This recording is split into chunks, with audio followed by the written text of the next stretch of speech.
Hi, I'm Tim, and welcome to WatchYouWant.com. Thanks for logging on. Today, I've got a real treat for you. We're looking at Juan times 2. That's right, Juan Pablo Montoya. This is the Audemars Piguet Royal Oak Offshore Juan Pablo Montoya in rose gold on the left, upper left I should say, and lower right in titanium. The rose gold, one of 500 units produced, the titanium, one of 1,000 units built. Now, Juan Pablo Montoya is a racing legend who really needs no introduction. If you know what this watch is, you know who he is. 1999 kart champion, 2000 Indianapolis 500 winner, F3000 winner, 7 wins, 13 poles, 12 fastest laps during the most illustrious phase of his career as a star in Formula One with McLaren and Williams. He was a winner in NASCAR, a winner in Grand Am at the 24 Hours of Daytona. Yes, Juan Pablo Montoya won a couple free Rolexes. And in his return to the IndyCar Series this year, he's a winner once again, setting the fastest 500-mile race average speed in the history of the IndyCar Series. So this guy doesn't skip a beat, and neither do these Audemars Piguet Royal Oak Offshore Chronographs. Now in 2004, at the peak of his powers in F1, Juan Pablo may have been the most popular driver in the series, even more so than the prolific but robotic winner Michael Schumacher. Juan Pablo Montoya had a charisma about him that excited people like no other driver, maybe since Ayrton Senna. And the bottom line is, he was the ideal choice to be the face and the brand of the first Royal Oak Offshore limited edition to be named and inspired for an F1 driver, and that's what the Montoya chronographs represent. Now, both of these watches were departures at the time. The Royal Oak Offshore line started in 1993. The limited edition started in 99 with the End of Days. 2004 was the beginning of the F1 Driver Series, and it started with a bang. Because not only did this watch debut a host of features never before seen on the Offshore, many of which have become almost institutionalized at Audemars Piguet, but this watch was designed in collaboration with the then quite new Audemars Piguet partial subsidiary, Richard Mille. So if these look a little bit more tech to you than your average offshores, that's because Richard Mille was involved in the design phase of these watches, and I can't think of a better organization to lend a hand, because both of these are masterpieces. Now, let's start with the titanium, because this being a motorsports chronograph, I feel like the motorsports materials are just a little bit more faithfully incorporated here. Titanium, of course, being used ubiquitously in F1 for suspension components, gearbox components. Anywhere you need lightweight metal, titanium is the key. And carbon fiber is another touchstone material in F1 cars, with most of the monocoque, all the bodywork, the aerodynamic surfaces being crafted of that material. This was actually the first Royal Oak, Audemars Piguet of any kind in fact, to incorporate carbon fiber as a component of its styling into its structure in any measure, both in the bezel, the insert on the top, on the side where you'd normally see the exposed gasket on an offshore, and on top of the debut use of the rectangular pushers. This is the first use of these. The Montoya debuted this rectangular section pusher. Before it had been circular and small. Here it's big, bold, and blocky, and it's even styled to resemble F1 cooling vents. So again, a lot of styling theme, a lot of imagery here. Thematically very coherent.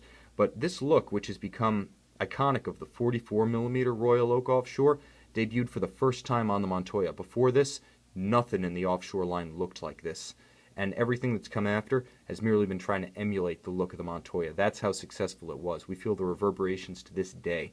But this is a complete styling effort. It's not about one piece of carbon. It's not about a different shape of pusher. It's a holistic, fully realized design that continues with this bezel that's been partially relieved about its circumference, so you can actually see these automotive-style white gold, lug nut-style bolts in place of the conventional Royal Oak and Royal Oak Offshore bolts. And that's echoed on the caseback, which features the same design. You can see that relief in the caseback, that design that resembles automotive lug nuts, and then at center, this was the first use of a display caseback on a Royal Oak Offshore. Before that, they'd all been solid casebacks, and although this is now uniform across the Royal Oak line, flags fly forever, and firsts are records that can never be broken. This watch was first with the display caseback, and they made great use of the real estate. You can see the JLC-based 2226 underneath. That's the base caliber, decorated with typical Audemars Piguet flair, including this thoughtful little piece designed to resemble an automotive drilled brake rotor. Again, I'm not sure they were using drilled rotors in F1 in 2004, but you appreciate the thought and just how holistically this watch was conceived and executed. There's also the look of an automotive fuel filler integrated into the crown. It has that sort of knurled look to it with the extended striations. Again, every part of this watch, including the dial, has some thematic variation from a standard Royal Oak Offshore. And if you look carefully at the Mega Tapisserie, you could see that there's a different cut right about where the AP is visible, the AP logo at 3 o'clock, and there's actually a subtle inscription in the engraved dial of a waving motorsports flag. More than that, each one of the skeleton hands, yes, those are skeletonized hands with loom, resembles the spokes of an automotive high-performance wheel, and each of the chronograph subregisters, red, blue, and yellow, is color coordinated as a tribute to the Colombian flag, Montoya's home country. There's a lot going on here. No part of this watch was left untreated. Even the strap plots are flattened out and indented to look like automotive gas and brake pedals. A tremendous amount of thought went into styling this. This is rightly called a landmark model in the Offshore line, a styling masterpiece, and one of the all-time great limited editions. Juan Pablo Montoya is just as cool today as he was in 2004, and that goes double for his signature chronographs. Now let's take a look at the rose gold real quick. What I'll say is that this watch has a completely different look. Maybe a little bit more visual power, more heft, also a little bit more formal. I feel that with the combination of the light metal and the dark dial, you can wear it in a versatile fashion, but it's definitely the one to wear with a suit if you're going to wear either one of these with a suit. Now the dial is a bit different and it doesn't have the Colombian flag color coordination on the subregisters. What it does have is a beautiful rose gold that's almost a red gold. Very deep, very lustrous, an outstanding look with a lot of richness to it, and it doesn't have that contrasting stitched, almost Nomex fire suit style of the titanium that you see here. This watch is a little bit more straight-faced. There's definitely more contrast at play on the dial with the combination of the rose gold hands, rose gold AP applied logo, rose gold indexes, and rose gold chronograph seconds hand. So you decide which look you want. Do you want a little bit sporty, a little bit more motorsport themed with the titanium, with that little bit of playful irony in the color on the dial, or do you want pure power? Do you want the heft of precious metal on your wrist? Do you want the light and the dark and nothing else with the rose gold chronograph? Now both of these watches are available from watchyouwant.com in outstanding condition. Both of them are cosmetically, functionally perfect and equipped with full boxed sets. These are Montoya themed boxed sets, so you got to assume it would be entertaining in its own right, and it is. Everything that comes with these watches is a tribute to Juan Pablo's career up to that point. And up to that point, he'd been a star in every formula he ever contested. That continues to this day. If anything, these watches and Juan Pablo have only gained in popularity over the years.